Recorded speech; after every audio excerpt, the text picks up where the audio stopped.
Hi friends, நான் உங்கள் பட்டா நம்ம இன்றைக்கி வந்து ஒரு மார்னிங் vlog என்னென்னு அப்படின்னு சொல்லிட்டு பார்க்கலாம். இது வந்து நியூ இயருக்கு அடுத்த நாள் எடுத்தது. சாரி, கொஞ்சம் லேட் ஆகிடுச்சு. அதுக்கப்புறம் இது வந்து நியூ இயருக்கு மார்னிங் எழுந்திரிச்சு கோலம்லாம் போட்டுட்டு நெக்ஸ்ட்டு வந்து காலையில் எழுந்திரிச்சு கோலம் போட்டு அடுத்து வந்து சிவன் கோயில் சாமி போயிட்டு சிவனப்பா தரிசனம் பண்ணலான்னு சொல்லிட்டு சிவனப்பாவை பார்த்துட்டு வந்தோம். பாருங்கள், சிவனப்பாவை இவ்வளோ அழகாக டெக்கரேட் பண்ணியிருக்காங்க. எங்கள் ஊரில் இருக்க வில்லேஜில் ரெடி பண்ணது. எப்படின்னு சொல்லிட்டு பார்த்துட்டு கமெண்ட் பண்ணுங்கள். சிவனப்பாவுக்கு இப்படிலாம் அபிஷேகம் பண்ணுறாங்க. நல்ல கூட்டமாக இருந்துச்சு. ஒரு சின்ன வில்லேஜ் தான், சின்னதாக தான் இருக்கும்.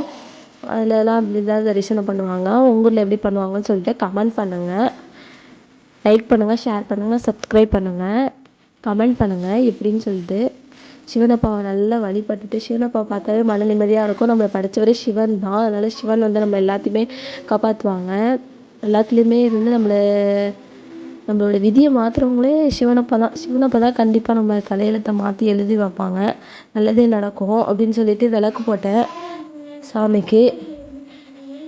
நல்லா விளக்கு போட்டுட்டு சிவனப்பாவை சாமி கும்பிட்டு சாமிக்கு வந்து இது மாதிரி படைச்சிட்டு இது மாதிரி தீர்த்தம்லாம் பண்ணாங்க. தீர்த்தம் வாங்கிக்கிட்டு அதுக்கப்புறம் பிரசாதம் கொடுத்தாங்க. பாருங்கள், ஆரத்தி காமிச்சிட்டாங்க. தீபாரத்தனை காமிச்சிட்டு பிரசாதம் எல்லாம் வச்சுருந்தாங்க. பிரசாதம் வாங்கி பொண்ணு பாருங்கள் சாப்பிட்றா.